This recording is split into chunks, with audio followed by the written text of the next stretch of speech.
But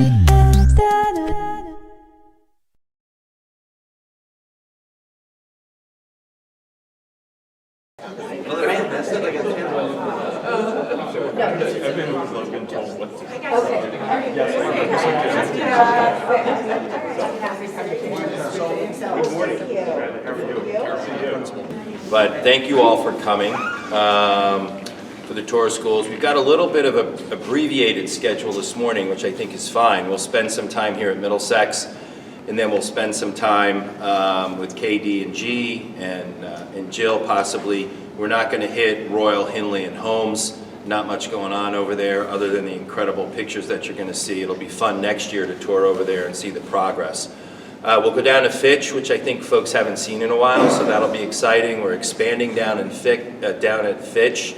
A big shout out to Jerry Nielsen, who's been incredibly accommodating and just a pleasure to work with in terms of our needs down there for that great program. We'll head up to the high school, and then I think we're ending at Ox Ridge. It'll be exciting to see the final phase of Ox Ridge. It's really moving along, so it'll be exciting to see that school too. So a thank you for Dr. Adley and his team for organizing this. Carolyn Rodriguez, where are you? Principal of Middlesex, and members of the RTM and RTM subcommittees, and First Selectman Monica McNally. And I already mentioned the guy that thought he went to the gym this morning, Jim Palin. So Ed Washek is here, Clara, Paul, all our folks from RTM subcommittees and Board of Finance. Eric Krieger's here from KG&D, and Kevin Monrette, our head of facilities. So with that, Dr. Adley, I'll turn it over to you. Sure, real quick. Good morning, everybody. It's nice to see you. Thank you for being out here this morning. As Mr. Chairman said, he's basically outlined the actual schedule for today. When we get to the high school, we can go in convoy anyway, so for parking purpose. But when we get there, we're going to park down at the theatre, because that's where our focus is today. Won't be getting into the main building, but again, we'll wait for you. We'll flag you down. There's plenty of places to park. And just a wee shout out to the Newsies last night and also Thursday night. If you haven't seen this show, Newsies, at the high school, there's still some tickets left, not many, but give yourself you may consider going to that over the weekend because it's absolutely phenomenal. So anyway, with that, I want to thank Kevin and the rest of the staff. Three principals are here, even though we're not going over to the building. So we thank them for that, and Nestor to be with us this morning. So essentially, we're going to start out with a wee discussion and a wee viewing of, we're intimate enough that Eric can sort of walk us through a little bit. If you've got any questions, you're more than welcome to ask those questions. So we're going to start out with just a wee quick update on the three projects, where we are with those three projects. And I want to recognize Eric and KG&D. They were just named the New York chapter of Architecture of the Year. So congratulations to you. Thanks. Good morning, everybody. I was going to show up like that too because I did go for a run this morning, but I figured I might be on camera. So just before we go into the actual projects themselves, just kind of a little overview on where we are in the process. We spent about the last 6 months in terms of the design documents and in the town permitting. We're finishing up the town permitting process right as we speak. The documents are being tweaked a little bit for refinement. We're going to be meeting with the Hindley Homes and Royal Building Committee this week to get approval from them, and then we'll be in front of the Board of Ed for their approval. At that point, we go to our final stages up at the state and have our final state approvals, which should be in place by probably mid-April. We will then go out to bid with the project, and the plan is to start construction over the summer. This is it's a pretty intensive set of projects. We're doing additions and alterations. Inside each building, we're addressing mechanical and electrical systems. The systems that we're putting in are very sustainable in mind. We're putting in carbon neutral electric systems as opposed to fossil fuel systems. So you'll have better and more environmentally friendly buildings when we're done with this project. We're also addressing the roofs in all three buildings. And in terms of the overall design of the three buildings, the Board of Ed approved a set of education specifications, which were based on the Ox Ridge project. And so all three schools are based on that same education specification that was approved by the Board of Ed last year. In terms of the three projects overall, maybe I'll pull out a cheat sheet here for a second. But we're eliminating all the temporary portable classrooms on the Sorry, three but may I campuses. just, if anybody wants to come up and look at these, you have guys have time to come up and look. We can, all right, can you come in here? Would you mind just, actually, I'm not asking you to go away, I'm asking you all to come in. Come on closer. Come around a wee bit and be. I did shower. You know what's going on. But in terms of the core recommendations, eliminate the temporary portable classrooms on all three campuses. Renovate or reconstruct library global learning commons on all three campuses. Correctly size general classrooms and special subject spaces. Currently, in several of the buildings, the classroom sizes are too small for the class sizes that we have. Upgrade outdated building mechanical and electrical systems and some of the site issues. We want to make sure that in the end, these are inspirational spaces and places for learning. We're going to integrate the ed specs on all three campuses. There needs to be program consistency on all three campuses. We want to satisfy the current goals and plan flexibility for the future. Provide a variety of learning environments and community access, and incorporate sustainable design. So to really see these, you're probably going to have to get closer, and they actually still have a protective plastic on them, so reflectivity is probably difficult with the camera. But at Hindley, we're proposing to put on the back side, we're putting in a one-story addition, which will include new library learning commons, world language, art, and music. The existing library, which is on the street side, will be demolished at the end of the project, so the library will stay there for the entire course of the project, and at the tail end, it will be demolished. As I said, throughout, we're replacing the roofs, we're replacing the mechanical systems, and we're doing a lot of musical chairs in terms of classrooms to make sure all the classrooms are correctly sized, and providing additional resource spaces for students and teachers to break out and have special sections together. Also, in terms of site, we're providing some additional parking spaces. We're expanding the bus loop so that the buses can be on campus so it doesn't disrupt near Water Lane as much as it does today. And we're also providing an additional egress from the parking lot directly to Post Roads, which will be a north-only lane, but that will reduce the amount of traffic that's on near water. Again, feel free to come up and look at these. There's some renderings that show the library learning commons and the art and music spaces. Any comment on? No? Wonderful. That'd be wonderful. Again, being consistent with all three campuses, Holmes has a few different additions. It has an addition in front. The existing main entrance will be expanded out. We'll be providing a new security vestibule and a corridor that leads to a new music wing. So there'll be two music classrooms on the back side of the existing cafeteria and stage. And there'll actually be storage space directly off that stage so that the risers for the chorus can be just shifted off the stage so that there's better use and access for that stage for other purposes. In terms of right-sizing classrooms, we're providing additional classroom space over towards the playing field on the north end of the building. That will be an additional, it'll be two-story addition with both classroom space as well as resource space for the students. I should say that on all three campuses, we're also having an outdoor learning commons.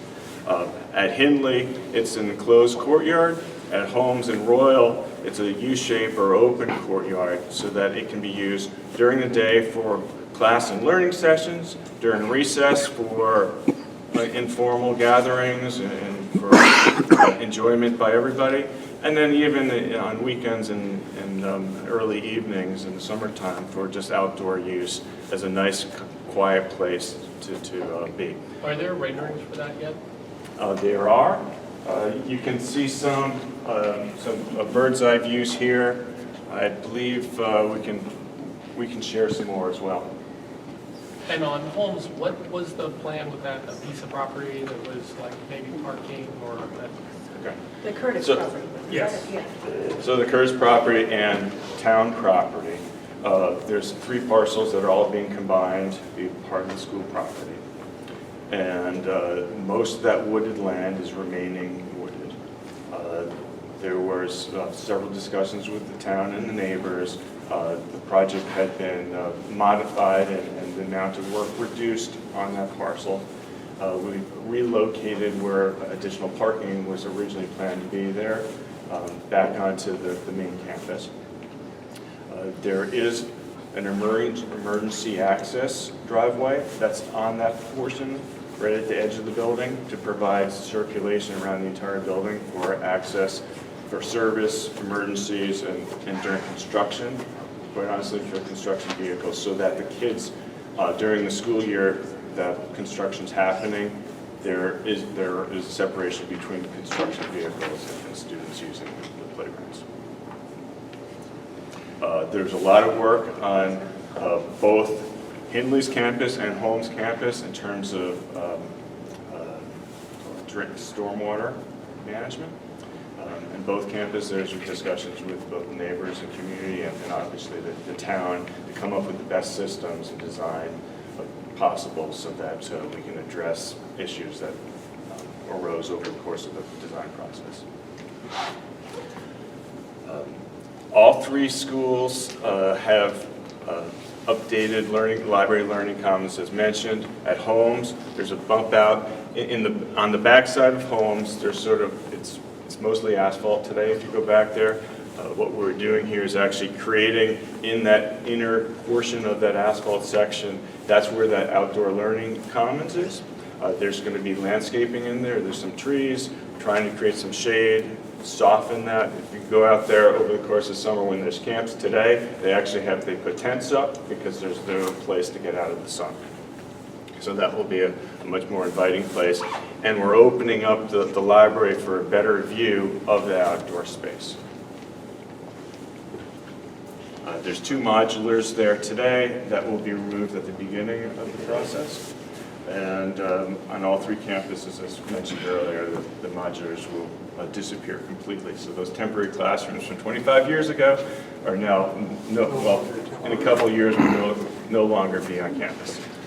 Can I ask a question? Absolutely. On the Holmes, the library renovation, isn't there a WPA mural in the area of the library, and are you going to preserve it, or? There is. It's in the kindergarten hallway. It's not near the library. Okay. And it's being preserved. At Royal, there's actually some gargoyles that are also being preserved.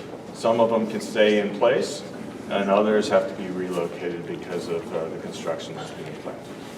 And the ones that are remaining in place will be protected in the course of construction. So Royal has a similar plan in terms of additions. All 3 buildings obviously are different, but ultimately the number of classrooms, how they're configured, et cetera, is all planned to be consistent amongst the 3 schools.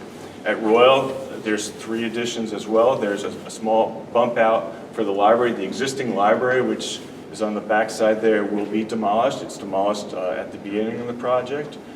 We will use the commons, I believe, over the course of construction for library.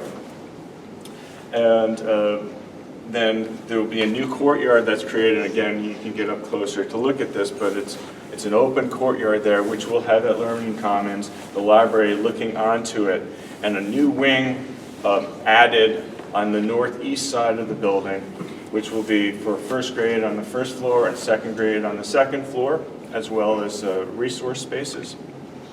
So it will create a nice outdoor courtyard that's protected but open so that students and the community can use that. On the back side, or on the north side, there's an existing 1-story 1st grade wing today, that's as well as 3 modular classrooms. Those are all planned to be demolished. Modulars and the 1st grade classroom will be replaced with a new art and music 1-story addition. Again, there's renderings for the learning commons as well as the art and music for all these.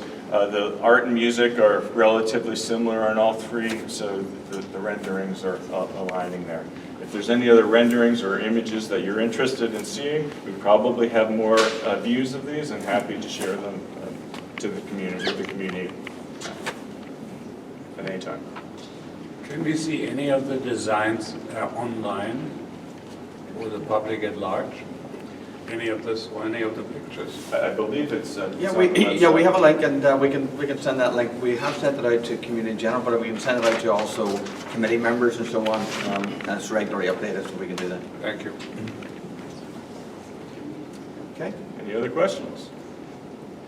We will leave these here, and they've also become part of the portfolio that's online as well. So if you have any other questions, you can certainly pass along to Duke, myself, any board member. Thank you to Jill and Chris, who are the members, co-chairs of the ATHR committee. And thank you to Kevin. Kevin is our facilities director, and he's, as you can see, he has his hands full with the three projects, and for our principals for leading the charge also. And a big thank you to you as community members, because this doesn't happen without you in your respective positions, either leading these things, supporting these things, cultivating support for them. I want to tell you it's an absolutely exciting time in the district with these projects. Your staff are thrilled, your principals are thrilled, the families are excited about it, and these are going to serve the kids for some generations to come. So thank you, and thank you to KG&D, our architect. At this point, when you get into the respective spaces and schools, basically the process is going to be, the principal will say hello, so you know who he or she is, and then Kevin, our director, will go over what the projects are, and then we'll get on our skates and we'll go to the various spots there. So I'll just follow that process, and I'll let Carolyn just say a quick good morning, and we'll go from there. Thank you. I just want to quickly welcome everyone to Middlesex. There are coffee and donuts if you need a pick-me-up, because I know you have a long morning ahead of you. We are not as exciting as some of the elementary schools, but we have some projects that need updating. So at this point, I'm going to turn it over to Kevin to explain what you're going to see while you're here. Perfect. Thanks, everybody. Kevin Monrett, Facilities Director. And at Middlesex, we actually have 4 projects this summer to talk about, 2 of which are on the exterior of the building. One is our 2007 Chevy, which is parked out front, which has lived a very rough life and in desperate need of replacement. And over my left shoulder, the other project is the facade of the 1940 section. Last year, under my predecessor, we actually renovated, repointed, and sealed the east and the south side of the 40 section. So this summer, we're slated to do the remaining north side. Scaffolding has to get set up. When we're doing the tour, it might be interesting if anything is noteworthy that we did last year to just point out this is what we did last year. Sure. Certainly my memory is not as... Not a problem, so we can do that as well. So last summer, in this fiscal budget, we actually tackled the paving of the bus loop and the teacher and visitor parking lot outside. So you can see that's all freshly paved and striped. Again, we did the brick repointing, the cupola painting at the top of the 1940 section is all now watertight and sealed and looking attractive again. And I think that might have been it for this building. But for the upcoming projects, the last 2 interior projects are the gym wall padding, which we can take a walk upstairs and take a look at. You're going to notice that it's cracked, peeled, in various staging of disrepair, if you will. And we're going to replace them with fire retardant foam to not only protect the kids, but also to meet fire code. Last but not least is our fire alarm horn strobes and panels. We'll let you look inside a few classrooms and you'll notice how they're aged. They're very hard to replace at this current state, and they're also not synchronized, which is an issue when Carolyn is having her drills and the bells and the horns are going off at various speeds and tempos in the building, so we want to get that corrected. So if there's any other questions, yes? Can you just give us a reminder on the status and next steps on the fancy outbuilding out front and the equipment Yes. housed within it? Forgot all about it. So outside, we have our fancy shed, which is housing our temporary fire pump. We had to enclose it so it could remain heated throughout the winter, and we are actually on schedule to replace that during April break. The shed will come down, we will disconnect the exterior pump, and the interior pump, which is in the basement, will have to get cut apart, removed, and the new pump installed. But again, that's scheduled to be April 10th through the 14th. well as the best question. What are we doing with the shed? That Because is we always need storage somewhere. We can have some discussions on where to relocate it if possible. I think the Middlesex staff are trying to raffle who gets the shed. Fundraiser, I like that. We've had a lot of inquiries. All right, so with that, we can take a walk upstairs, look inside the gym at the wall padding and the adjacent classrooms. All right, lead the way, we're good, we're good.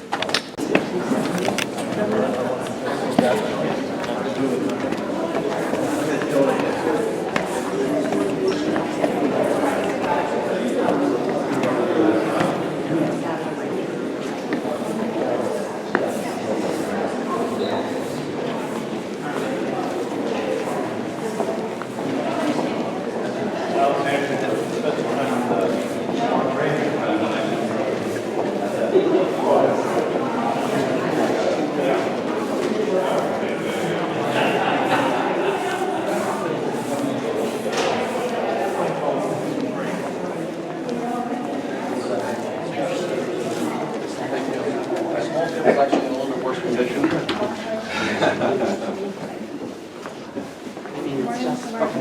Hey, Miss Parrott, what's going on? Here, look at the green.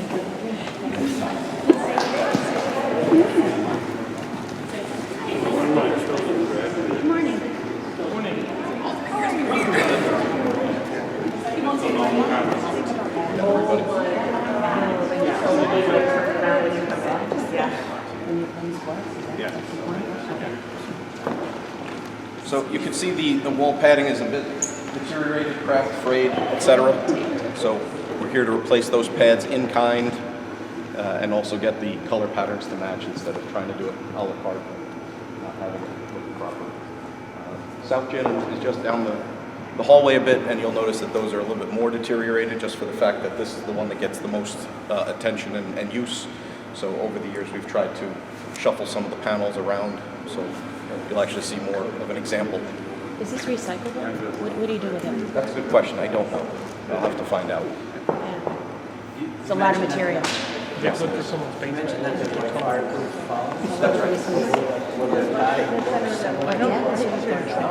Thicker than it is now. It'll also be firmer. Touch it thin and very soft. It's going to be from all the years of contact.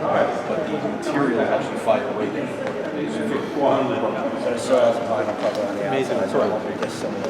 Correct. All right. So if you'd like, we'll just go down to the south gym. You literally could, for anybody who just come in here, just replacing, they just say what you said, real quickly. Replacing in kind with fire rated foam.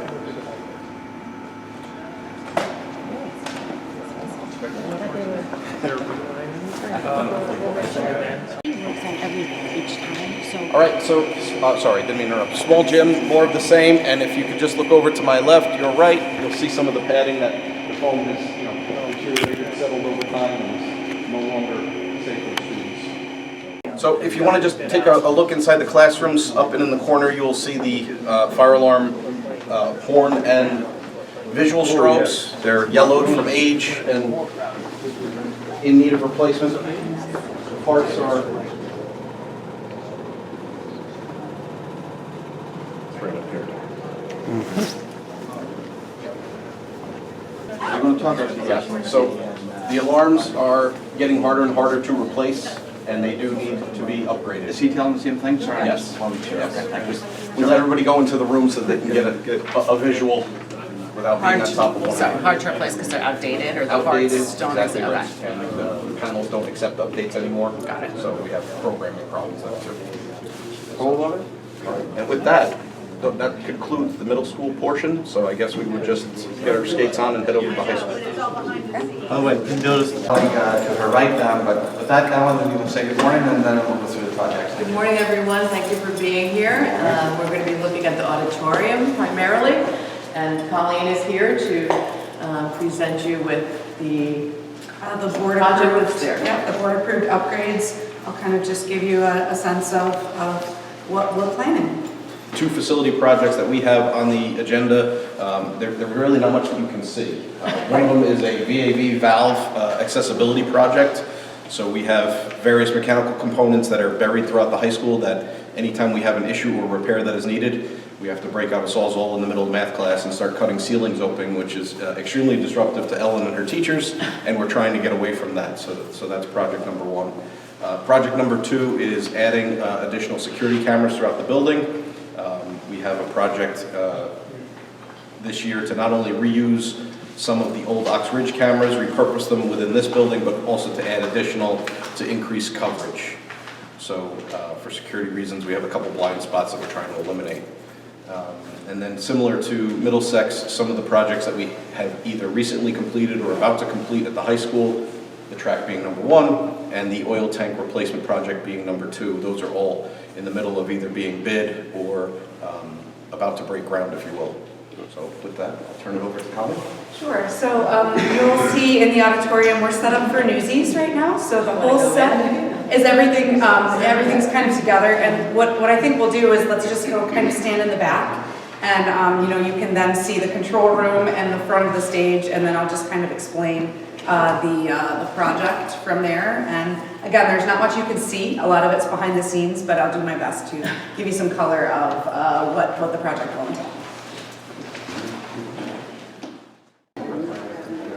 Good morning again. I'll just get started and give you a few updates on what you've already heard presented at the board meeting. So we've got three phases of the project. The first, in terms of three types of upgrades. The first upgrade is we're looking to upgrade our audio system. So we're looking to add a 12-channel system for both handheld and body pack microphones. Those are the types that you see used by the students in Newsies. And a new piano condenser microphone. Our original microphones were delivered back in the early 2000s, and it's time to make an upgrade to make sure that those are delivering the kind of sound that we need. This balcony is huge and expansive, so it's important that we have the highest quality microphones to make sure that our students can be heard. Another upgrade is we've got these two speakers up top, and we find that they're not sufficient to deliver the sound throughout the entire space. So we're looking to upgrade those with a line array speaker, which will be at least 4 of them, and that will be sufficient to deliver high quality sound throughout the venue. And then finally, you'll see our control room in the back. That's where, quote unquote, the magic happens, and everything is controlled from that room. So we're looking to replace our old audio control system with fully digital touchscreens. And that would give us 32 to 48 channels, so that, for example, tonight you'll see at least 30 performers on stage with body mics. And we're looking for a system that will simplify those controls so that the first few channels will be permanently assigned. So for example, anyone with any level of expertise can come in here and say, I need one microphone at the podium for a speaker.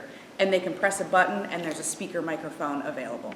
You can say, I need one microphone plus 2 on the stage for 3 speakers, and they press the first 3 buttons. So it'll really just simplify the controls and just streamline everything for us here in this space.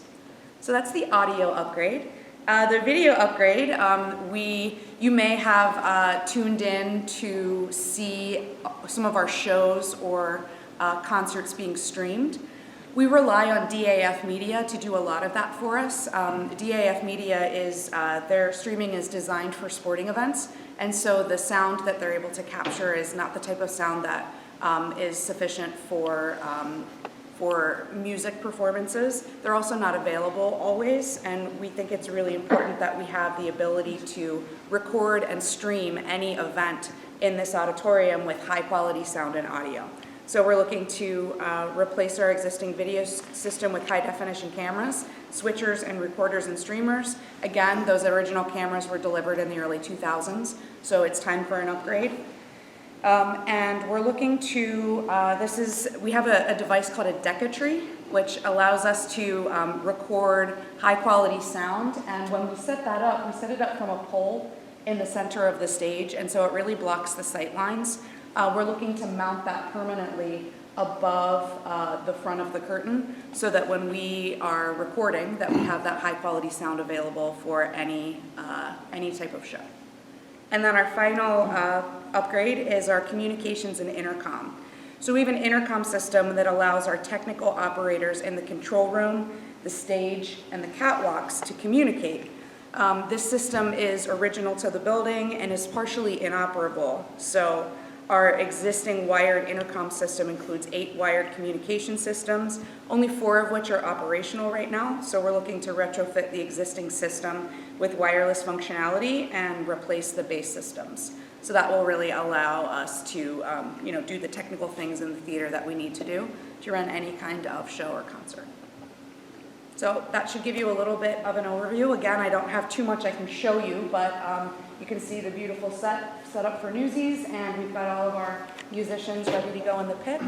The show today is at 2 o'clock and 7 o'clock. If you haven't seen it yet, it's fantastic. So the only thing I'll add, and thank you, well done. Thank you. First, a thank you to the board, the administration, and the committees, the RTM and the subcommittees that we're working with. I think these are incredibly worthwhile investments. I think a lot of this equipment is original to the building. I think as you stand here, you see this auditorium slash theater slash music hall is kind of one of the crown jewels of the high school, which is a crown jewel. So I think these investments are incredibly important. Dr. Adley has done a nice job working with some outside organizations in the community fund to look at additional funding. But if you look at the investments, and a lot of it's donated, that we've done in the athletic fields and the athletic space, it's important that we continue to invest in the auditorium, in theater, in the arts, and in music. So, that's one of the goals of the Board of Ed. So I think the other thing to think about too, a couple of times in my tenure on the board, we've actually had graduation in this auditorium. I mean, it limits who can attend, which is tough, but with weather here, we make it happen. But I think these are incredible investments for the programs that we have here. If anyone's gone to the theater, anyone's gone to the music and the music and the singing, it's just an incredible program. So we'll continue to invest in that. Thank you. Yes. So we often get the organizations confused, but it's the Darien Foundation Thank you. that I Alan's. appreciate that. Yeah, thank you. Quick question. For any of the videography or any of the sound, are these all things that the students would able to run themselves? It's not administration. This will be kids that are trained. Yes, we have a music tech program, and that's continuing to grow, actually. We have a new graduation requirement that requires 1 credit of STEM in the electives. And so our music tech students are trained. This is really a teaching and learning space, not just a performance space. And so, they'll be able to be trained on this latest technology and then take those skills out to wherever they go. Sure. For this performance, there's like 1 staff member and about 5 other students who run the whole show, or thereabouts. I was just going to add as one more plug that we have our first all-student pit for the first time in 7 years. It's amazing. These kids are playing through the entire show, the overture, all the cues, everything. They sound phenomenal, and it's a testament to how strong our program is, so it's great. Does that mean in prior years, basically there were graduates or? It's been a combination of adults and students based on the talent and the skill level available in the student pool, but we just have a tremendously strong body of student musicians right now. And I'll give a plug to Colleen, who joined us, how long ago? This is my 3rd year. Already 3 years, but just kind of jumped in. Has always had an incredible program, but she's jumped in and continues to bring it to the next level, so much appreciated. You want to, where's Kevin? The quickest way back, or Nestor, the quickest way back to the cafeteria to the field? Yeah, good. Thank you. If you take a right when you go out, we'll walk out to the track. Shining Through, which was the original. The blue is added 7 or 8 years ago, and now that's starting to break apart and delaminate. And you can actually see some additional patches that we made last year, the darker blue stripes, if you will. Excuse me? Is the idea to pull it all up, or we just? That's right. We're going to mill it down about 3 inches. New. Yep. I just want to make sure we get the whole first. Not a problem. So the plan with the track is to mill it down as it exists today, 3 inches, put in the bottom coat of fill, have it compact for about a month over the summer, and then they come in with what is known as a BS 300 level, which is a sophisticated sandwich system which allows the track to have a better running surface, durability, and lifetime. So thank you to the Jim and the Board of Finance for approving the add alternate, because we went in with a base bid, but after discussion and approvals, we decided to get the better track system, which we're all very excited about. What's the life expectancy on the new track? 20 years, and it has a 6-year warranty. Do they pull this one up? This all gets milled down as if you would pave a parking lot.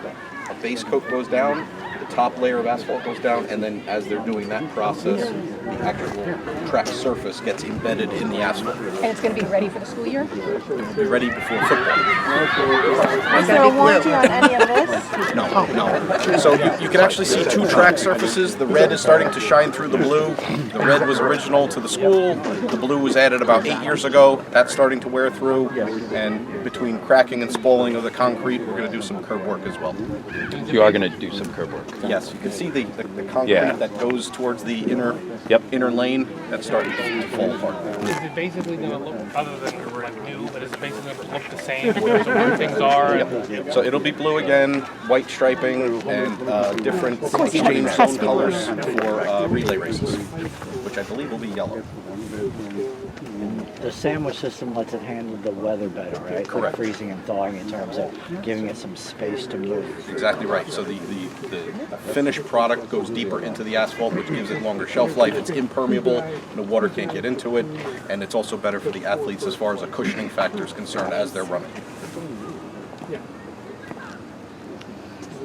Hey Kevin, one of the things I think that was discussed when we were talking about approving this was just how we manage all the traffic that sort of runs across it. I know a lot of the other schools that have rebuilt the track keep like a rug or something like that. They roll out and they're not allowing bicycles and scooters and all that stuff on it. Does any of that affect the life of the track, the new track? And we had those discussions after the Board of Finance meeting, and just having a transition piece from the bleachers to the turf field, so as athletes come in and out, they're taking less wear and tear on those runways, if you will. Yeah. So yes.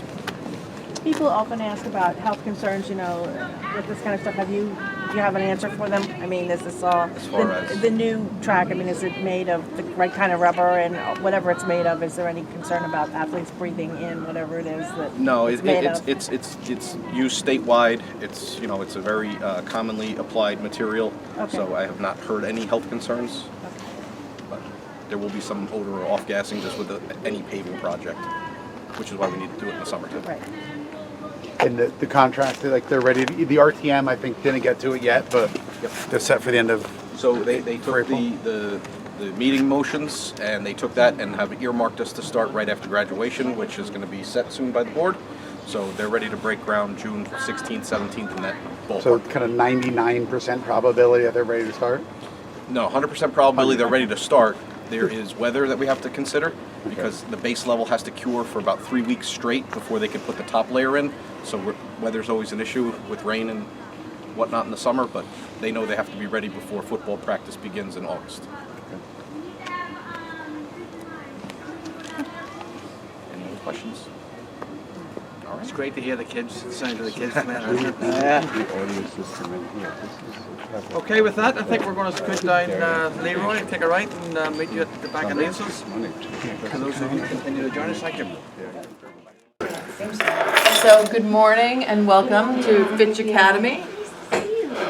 We are delighted to have you here, and I'm going to turn over to Dennis to tell us a little bit about our high school program here at Fitch, and then we'll show you the additional space that we are hoping to use next year.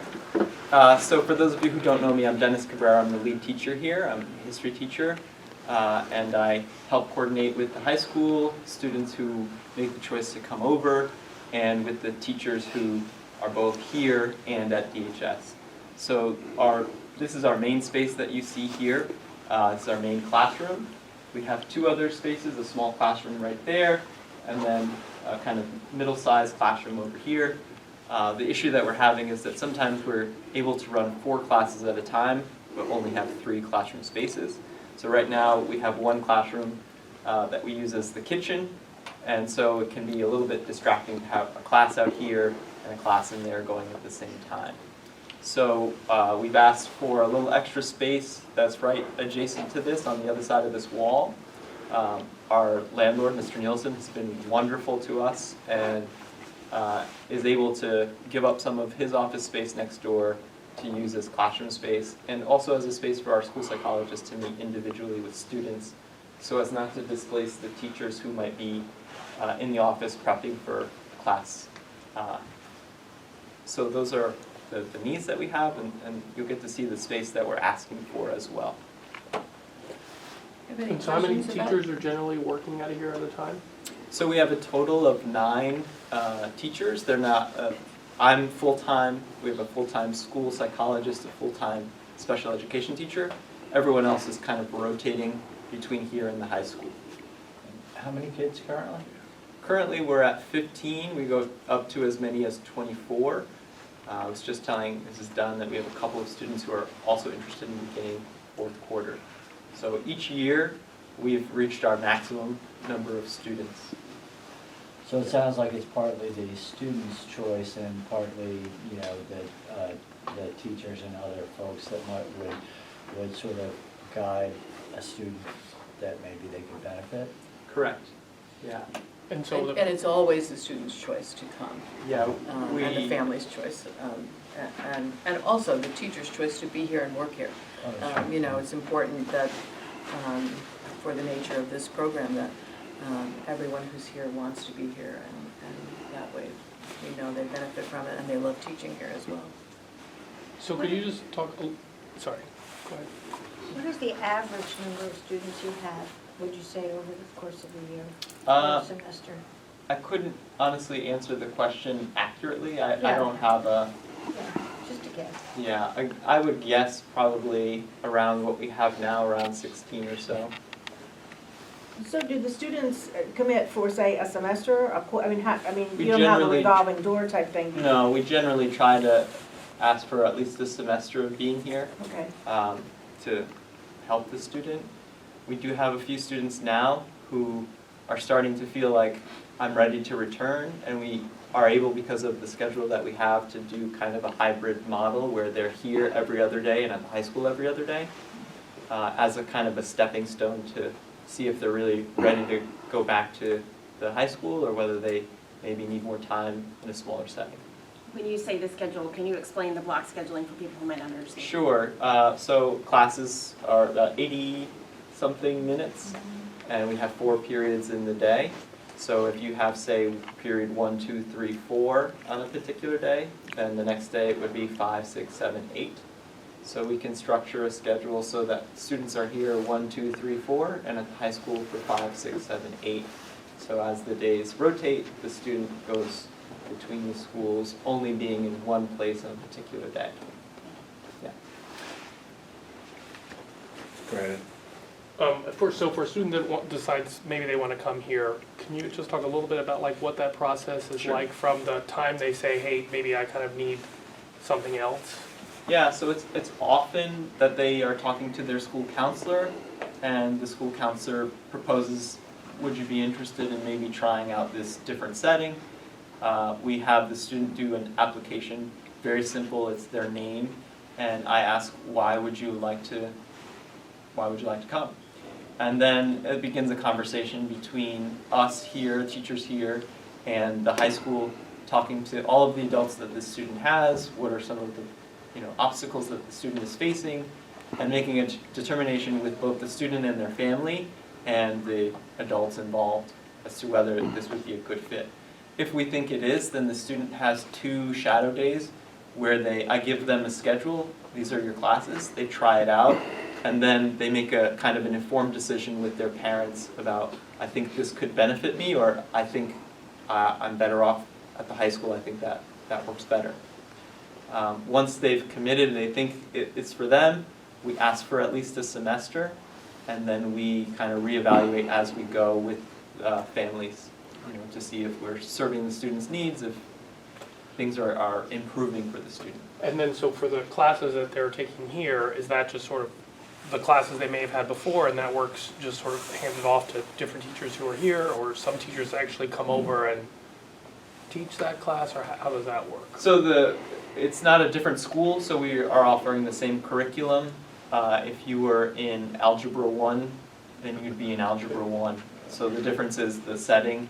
Obviously the teacher may be different because we have a certain roster of teachers that work here. But as Mrs. Dunn said, the teachers that work here are very accustomed to working with the students that we have. And so they're very skilled at meeting a student where they are, understanding what are the obstacles that that particular kid faces, and really working to help them build up and gain confidence and all the things that we pride ourselves on here. So just from a budget perspective, can you talk about like what's the square footage here and what are we considering expanding into and what are we thinking about in terms of a lease term? And then maybe if you could just talk about like from a transportation's perspective, do kids have the opportunity to take a bus here, and if they want to participate in after-school activities at the high school, how do we move them back and forth and the opportunity there?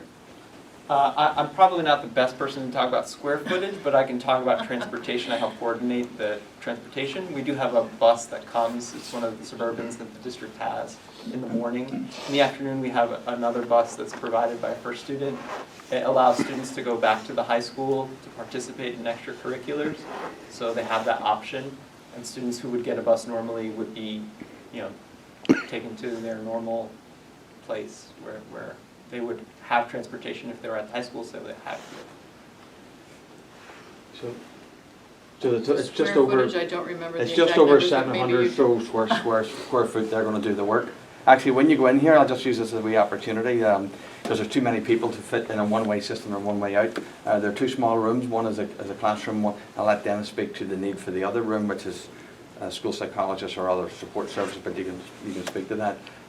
So when you do go in, just mosey in, have a wee look at the square footage, which will be down on your right-hand side. And then if you want to come in and go through the kitchen, so to speak, you can look and see that there's several staff members, offices, dentists too, at the back here. And just peek in the classrooms, and we'll reconvene in 5 minutes whenever that is done, after you've done with your questions. So the square footage. Just to add to that, Alan, and since we're our friends at Channel 79, though, just a shout out to Jerry Nielsen. He's been an incredible partner through this whole process.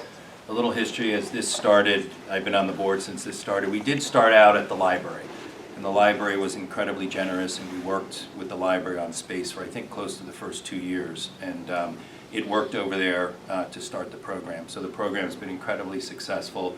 A shout out to Jerry for continuing to work with us and what our space needs are. I will tell you also, they have their own graduation, and I've attended their graduation, and it's absolutely incredible to see these kids and their parents and having that graduation ceremony. And the exciting thing about it is, while they have their own graduation, it's up to the student. They can also participate in the high school graduation, and many of them do. And that's a credit to the program and how the program works with these students that, they have the option, but it was fun to see many of them at their own Fitch graduation and then see them again on the stage at the regular high school graduation. So, and I will tell you in meeting and talking to those kids, they're incredibly proud of being part of Fitch Academy. It's got its own little branding, and so it's really a good thing. And just again, a thank you to all the folks that continue to support this program with all the committees that we work with. Do we need more square footage because we're thinking about expanding the program any further over the 24 students? So it's something that came up in the presentation to the board. If ever Ellen were to say to me, we really need you to take the student, we had 24, of course we would help any kid who needed it. What we found is that 24 seems to be kind of a number where we level off. There isn't a long waiting list. 24 seems to have worked well. So it's not so much that we're looking to expand. Always, if there's a kid in need, we strive to help kids. So we would take a kid who needed our help. But we haven't found that we have 10 kids on the waiting list. So there hasn't been the demand, I think, to really justify the expansion or a huge expansion. And I also think that if we were to make it too large, that we would lose some of that personal connection that we are able to forge with the students that makes the program successful. But so I'd be a little bit wary of expanding too much. You haven't seen a change in the students that you think, in the future we'll have to offer more services or the same services? That's not what we've seen. Okay. That's not what we've seen so far. And 24 was, I thought, the original number. Correct. Right? At When the we first library, started? we were at 12. We had 12. a smaller setting and we had a pilot year. The very The first very one. first year. Then When we we came jumped to here, 24, we right? expanded to 24. But right, Ellen, when we designed it, it was really designed with the idea that 24 was probably a cap, not just because of the use, but also because that was the number that would be most effective. Right. Dr. To Brenner, who create was the the kind of superintendent. family atmosphere Yeah. that we're looking for. Exactly. Yeah, had a lot of experience with alternative schools, and his recommendation was, that was pretty much the number. And it has turned out to be accurate. Yeah. What were we doing before? I mean, I remember when Dr. Brenner recommended the program, we put it in, but what were the options for kids before Fitch? Many of the students would probably have been outplaced to different settings. And so having Fitch here has allowed many of our students to stay in our community and stay at Darien High School. This is a program of Darien High School, not a separate school, right? So, and we hope that we always have a connection between our students here and on the main campus as we think of it. Yeah. Do you have labs here? Science, right here on Right these here. Okay. tables, yes. Okay. Yes. Dennis, could you just speak to that, the two spaces, just the one's the wee classroom space and the other the other one? So that- Sure, yeah, so there's one that is similar, when you walk through, you'll see this small classroom that we have. One of the spaces in there is similar to that small classroom space in size. The other is more for our school psychologist to have dedicated space that's more individual, one-on-one sessions with the school psychologist. Right now, as you can see, she's meeting with students in this office here, and we have blinds that can be lowered, but oftentimes a student might be upset, and we have a class going on out here, and they might feel like, even though the other students are engaged in classwork, that they might be being watched, or that their privacy isn't kind of fully protected because they're in there. So having that individualized, kind of more separated space would provide for closer, more closely protecting the privacy of the students. I'll walk back and take So we a have, look while we're- one of Milton Leafland's employees is here to let you in, so just meander in right there. When you're done, you can go, just take a wee loop around here, you're not going to get lost.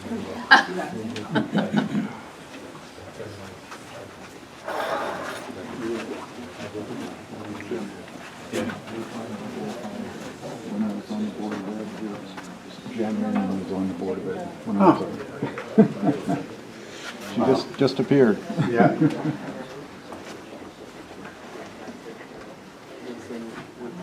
That closet so that we close that off. So the walls will stay.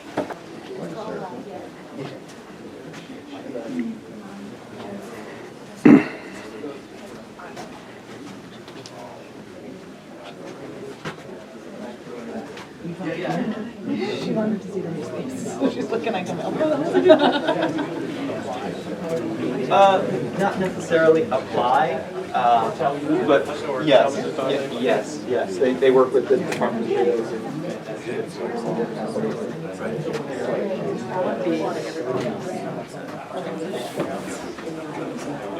Yeah, so typically, And I find 1, 2, 3, 4 in high school.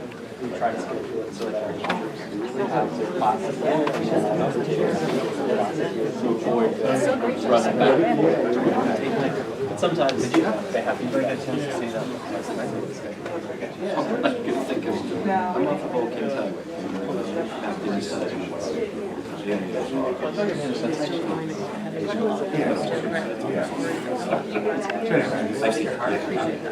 It's a good idea to connect parents. Yeah. Has everybody come back here? Working to It seems like everybody has seen it. Thank you for coming in this morning, sir. Thank you very much. It doesn't always get a wee opportunity to do this, and you are many public officials, as well as members of the community, but I want to make sure we recognize Dennis, because Dennis has done a phenomenal job with our students here, so thank you. As you can see where we are, often it's unseen, but magical things happen here because of the staff and so on, so thank you for that. With that, for those who would like to see phase 2 of Oxbridge, we'll meet you up there, and we'll have the guys waiting with the hard hats for you to go inside. So I think we're going to access the building through the main building, so go in the main door of Oxbridge. We'll see you there. Thank you very much. Thank you.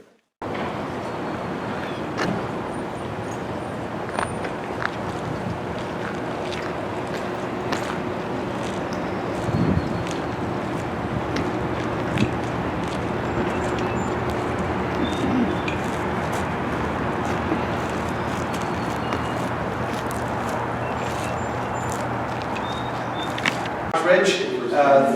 This is Luke Forshaw, who's done an absolutely fabulous job nurturing this project, massaging it, owning it, guiding things along the way, in addition to Mr. Chairman, who's co-chair of the actual committee itself, Kip Coons.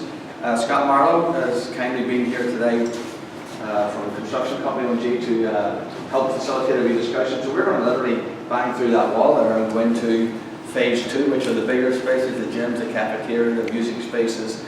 So you'll get a wee sense of what's to come in the fall. For those of you who, when we come back, if you would like to just meander around, Dr. Forshaw will be happy enough to let you meander around and see the classroom spaces if you're interested in doing that. The purpose of our project today is to see phase 2, the status of those big spaces.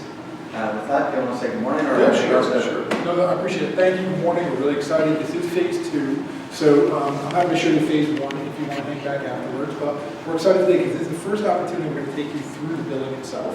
The actual connection between phase 1 and phase 2 is done. So Scott Marlowe is going to be good enough. It is an active construction site, so just a reminder that's to be cautious as we're walking through. We'll stick together as a group. We'll kind of pause at the big areas just to kind of orient you what we're looking at. And certainly any questions or whatever else we can be helpful around as we look, we'll do. Okay? Yeah, absolutely. Scott, we don't need these, right? No, you don't need these. I do have guys working in there, but we'll be fine.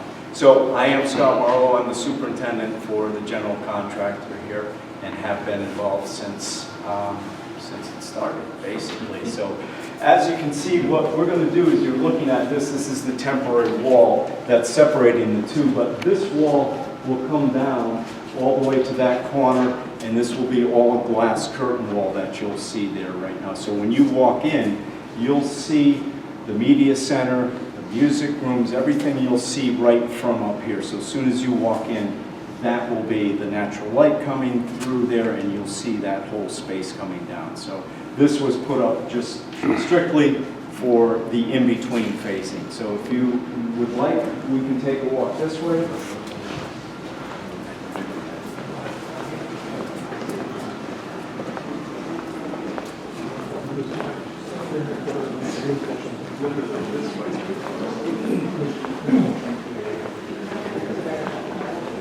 So this is one of the door entrances into the new media center. And I'm sure Luke has a lot more information as far as what goes on. Function. Come on. Take on the first turn there. Oh, come on in. So again, as soon as everyone's in.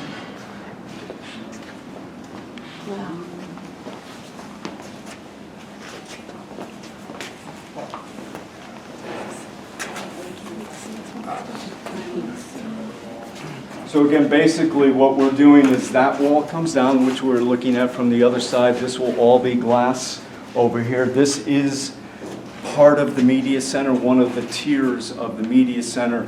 Where this wood rail is right now, this will be a glass rail that comes across here. On this way you have the steps. There'll be another glass rail at that, the next step down. So this will just be a nice large open area here. Where that wood and plastic is right now, that will be a curtain wall over there as well, which will let more natural light in. Scott, I'll interrupt you just real quickly. So media center / library, just so everyone understands. In earlier conversations, this has been the basis for some of the other library redesign work that we've been doing. But it's going to be a really neat space. There was a lot of thought put into the step down, some of it having to do with space and design. But to Scott's point, I think it'll be a very bright area and open space in a multi-use space, which is where we're headed with some of the other library redesign work that we're doing. And Jill and Chris and Eric have taken all this into consideration in the work that they're doing on the HHR. Accessibility, is there a ramp or elevator? Or What happens is this, and I should step back, even though I said we're taking that down, you really don't get the, how nice this is going to be with the natural light coming in, how much larger and more airy the space is going to feel. But to your point, sir, what happens is this wall comes down all the way to here. and this is now the ramp. There'll be no door here. This is just an open. And eventually, what will happen is when the school opens with the new bus loop, all the kids that take the buses will now come through where the main corridor is that way and will come up this ramp and then go into their classes from here.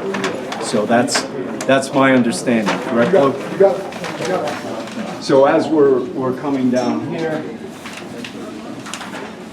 you can see this is meant, these windows, I'm sorry. Scott, can you just literally elevate your voice so you can tell us where we're going or what we're doing? Sure. Well, not a problem. I can. Yeah, classroom voice.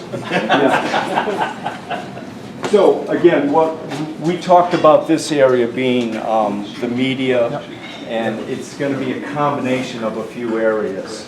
So what happens is once this wall comes down, where we are right here, this will be just an opening now into the existing school. I'm calling it existing, even though it's new. We'll call it the existing school.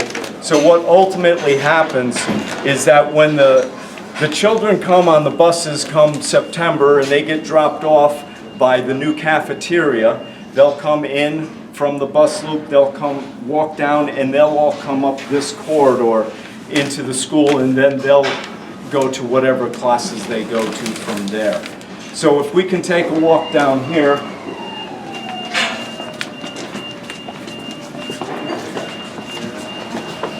this will be, you can peek through here for a minute, but this is going to be where the new gym is. Just wait till I get them all in. Yeah.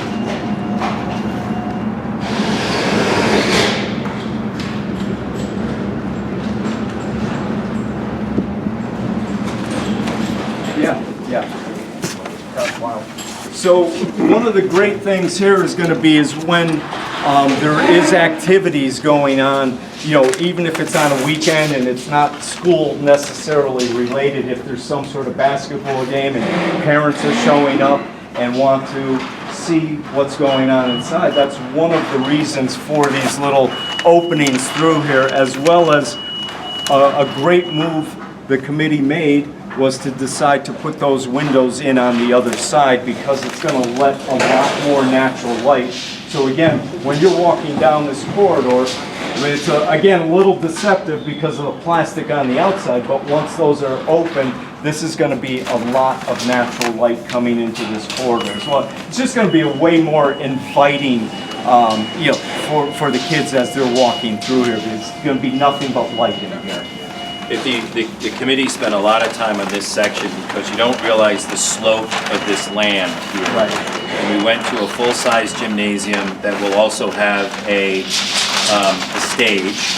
And then when we looked at the imposing brick wall and spent a lot of time on brick design, and if you think back to our tour early this morning at Middlesex and the light in that gymnasium, we went back to the window design here, which I think you can see already, the natural light that comes into the cafeteria. There was a lot of conversation around the slope of the floor, around partial stairs, around ramps, and the conclusion was, from a lot of experts, this was the best way to work with the slope and the grade of the land, and the fact that this is a main thoroughfare for the students from a bus loop perspective. So, and I will tell you, and a shout out to Luke and a shout out to the other principals at HHR, this is another full-time job for the principals. It really is. On top of the volunteers like Jill and Dr. Adley, this becomes a full-time job in terms of their involvement in these schools. So they're very involved in the design, the flow, everything from inside to outside in the parking lot. Just a shout out to Scott, since we've been working together for how many years now, but we've got incredibly good partners on this project, so thank you. And to that point, not to pat Luke on the back, but he's made this process very, it's been a pleasure working on the project. Because I have worked on some where it's a little more hands-off, and but this has been good. So basically though, as we're walking down this ramp every so often, you'll see that level spot, and that's a code issue that you can only have so much before you have to have a level platform It to makes make it the much transition. more fun for the skateboard. Yes, you're right about that. You are right about that. So as we continue our walk down here, again, if we walk into here, we look before. Literally. You got a door here, a door here. Look, this is for the instruction room. No, it's funny. This is like the last legacy that you had so many. I kept this one. No, the way that they designed this now, they had to think about the slope and the distance and so the calculations. Luke, this is the instruction room, so I'm not sure exactly what the... So you have 3 tiers for the library if you consider it. All of them obviously have books. The library. So you've got stacks on the top level, you have built-ins on the sidewall for more materials instructionally, and then you have a space for learning, for group learning. That's basically this area, so this is the instructional learning zone. As Duke was mentioning, all the other library media projects across town have the same kind of parameters of the kinds of zones that kids need, so we've just used that to make this for instructional learning. We come down to the third piece of the library, and that's more of a makerspace area, hands-on, building, getting an opportunity to work with all kinds of different materials. You have nice light coming in there.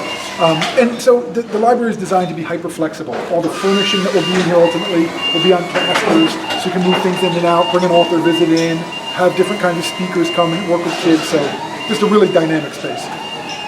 And as I was mentioning, the ramp itself, in terms of handicap accessibility, is a requirement, but it also is a legacy feature to the previous school, which had a ton of ramps. So it's the last ramp feel that the old school had a lot that we built into work with the slope. And you have exits and entrances, obviously for accessibility, for students or faculty and staff who need it on this floor, and then one on the third floor as well. Do you want to see the gym? Gym is huge. Shall we go to the gym? Jim's really excited.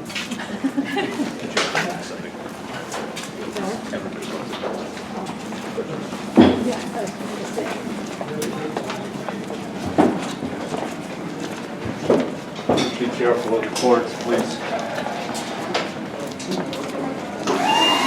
Oh, not that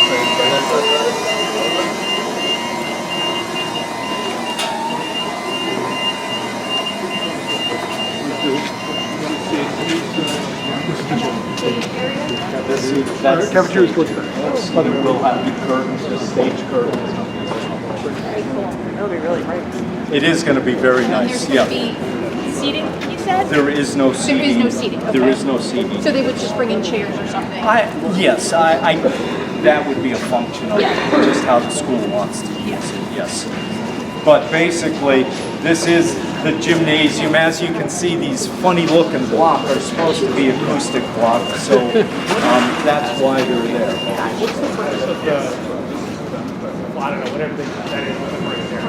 It's for sound. It's supposed to diffuse the sound in here. They had, my understanding is you had an acoustic engineer look and decide, I want this much acoustic block in here, and that should do what you're looking for. Plus, the deck, the roof deck is insulated as well, so it is sound decking up there as well. But that's the reason for that. And this will be nice because the athletic director, I'm not sure, gym teacher, PE teacher will have their own office back there, as well as there's dedicated storage for the gymnasium as well. The other nice feature to have that acoustic paneling is because we have you can see the framing in here. There's going to be a drop-down divider that could effectively take this large gym. We could run 2 PE sections concurrently. We could run, I could have like a book fair on one side and have the PE classes running concurrently. You might notice we have a platform, a beautiful platform back here. So if we're doing an assembly, we can kind of be flexible and dynamic. You can open up a section, close a section.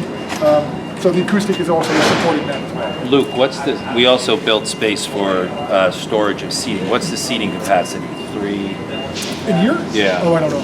Yeah. I don't know what you're talking about. But we designed storage for the seating, and so this can be graduation ceremony or other theater meeting space, and I think we maxed out the capacity from a seating standpoint that we could use in here, and built in the storage component of it. And there's good storage too from a gymnasium standpoint. There's never enough storage.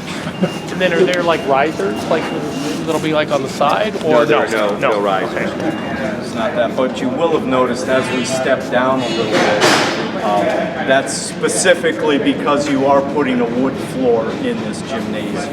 So that's why it's recessed right now, the concrete floor from the other level. And then the stage will have a wood floor on it as well. So everything is a little uneven here or there, but it's all because it's all going to match. Ed, to your point, we talked about, I don't know what the final design was, kind of the system of cubbies as kids come in, put your stuff in a cubby, not dropped on the floor all the time. So I know that's beautiful. So it's going to be a nice space. You'll have 1, 2, 3, 4, 6 baskets in here, as well as, like Luke had said, the divider curtain, and with the floor, I believe it'll be set up for volleyball with inserts. I'm not sure if you're doing anything else besides No, it's got volleyball inserts, so the nets can come up and down easily. It's got basketball inserts, you notice, and it's got striping that you can do middle school regulation games. So it's designed to be an all-purpose for the town. So you could run games on that. No pickleball? No pickleball. So, I feel like you heard the conversation earlier.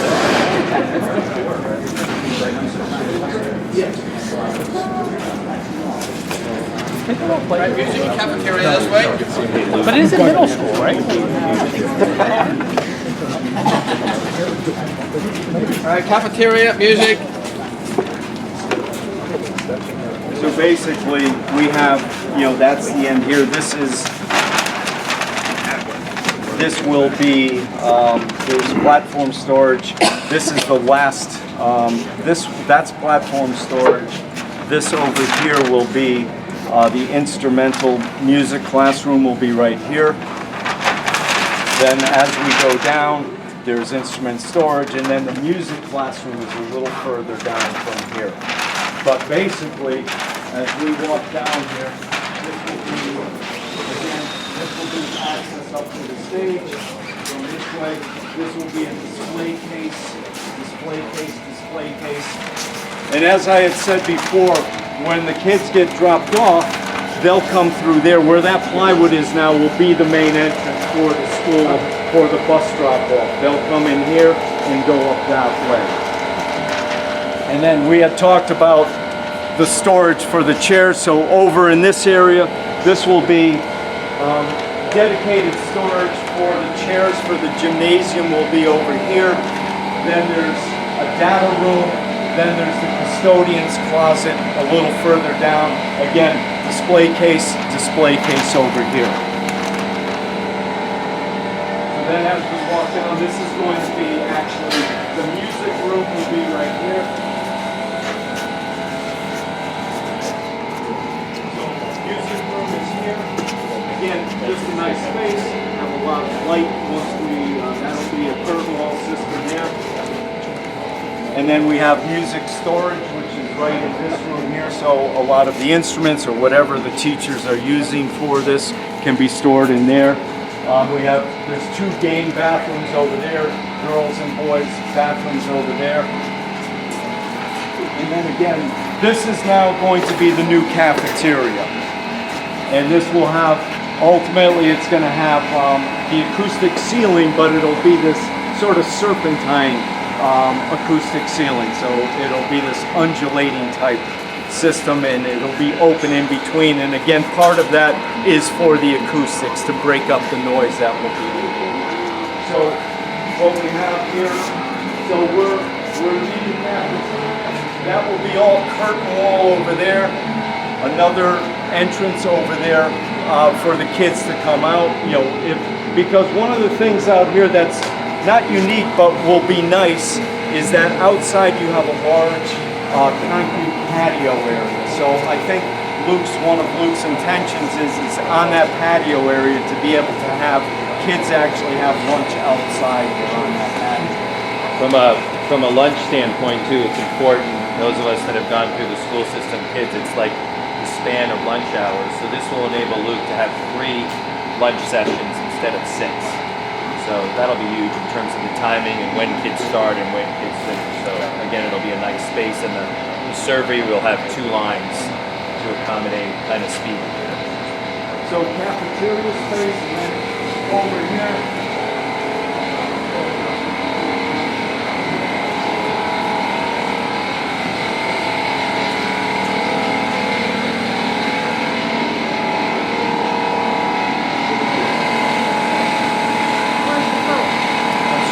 I'm hungry.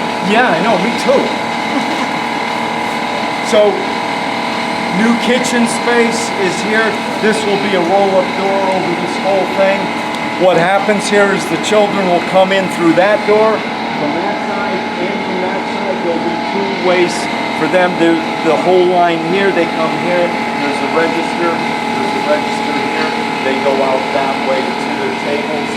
Then when they come back, they drop the trays and stuff over there, and that's where the dish cleaning room is. And then walk-in freezer, walk-in cooler over there.